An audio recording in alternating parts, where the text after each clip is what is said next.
Assalamualaikum warahmatullahi wabarakatuh. Sahabat karim yang dimuliakan oleh Allah Subhanahu wa taala. Di dalam Al-Qur'an Allah Subhanahu wa taala berfirman, Bismillahirrahmanirrahim, wal 'asr, demi masa. Allah Subhanahu wa taala berkali-kali bersumpah di dalam Al-Qur'an demi waktu.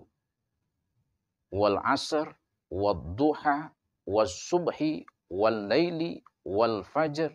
Apa yang menyebabkan Allah Subhanahu wa taala sampai bersumpah berkali-kali di dalam Al-Qur'an?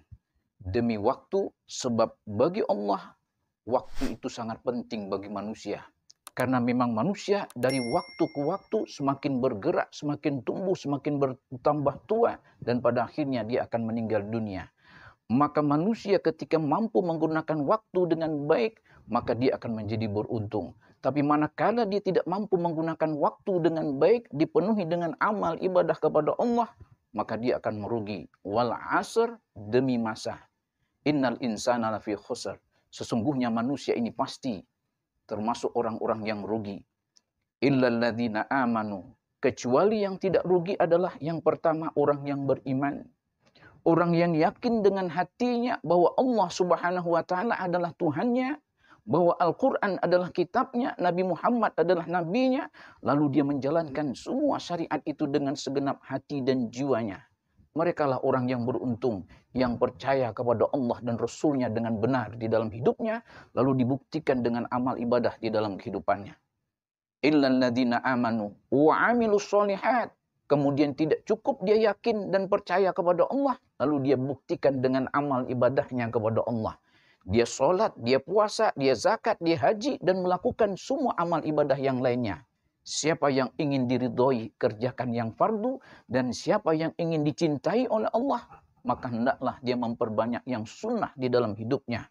Manakala dia memperbanyak yang sunnah, dia mencintai oleh Allah, dicintai oleh Allah, maka beruntunglah dia dunia dan akhirat. Dia tidak akan pernah merugi untuk selama-lamanya. Illal ladzina amanu wa 'amilus sholihat wa tawassaw bil haq. Yang ketiga, yang tidak akan pernah merugi di dalam hidupnya, wa tawassaw bil haq. Dia senantiasa menasihati orang lain. Ketika dia punya keimanan yang bagus, ketika dia sudah beramal dengan amal ibadah yang bagus, itu tidak cukup baginya. Sebelum dia mampu mengajak orang lain kepada kebaikan. Sebelum dia mengajak orang lain pun untuk mendapatkan kebaikan yang sama seperti apa yang sudah dia dapatkan. Sebagaimana dia masuk ke dalam sorga, maka dia membawa orang lain untuk masuk ke dalam sorga juga. Mereka yang senantiasa menasihati orang lain. Pagi, siang, malam berdakwah di jalan Allah. Pagi, siang, dan malam mengajak orang lain untuk senantiasa berbuat baik. Wa tawassaw bil haq, wa tawassaw bis sabar. Dan yang keempat, yang tidak akan pernah merugi adalah orang yang senantiasa menasihati orang lain untuk bersabar.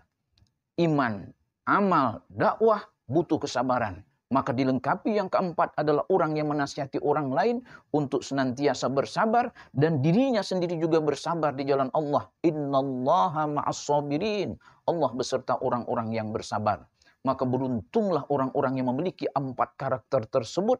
Yang pertama memiliki keimanan yang bagus. Yang kedua dia senantiasa beramal yang soleh. Dan yang ketiga senantiasa berdakwah menasihati orang lain untuk senantiasa melakukan yang benar dan meninggalkan yang buruk. Kemudian yang terakhir dia senantiasa bersabar dan mengajak orang lain untuk bersabar di dalam hidup. Sebab hidup pasti banyak ujiannya. Orang yang hidup harus bersiap untuk menghadapi ujian.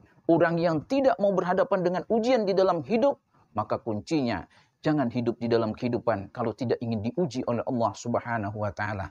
Semoga kita beruntung dunia dan akhirat. Billahi taufiq wal hidayah. Assalamualaikum warahmatullahi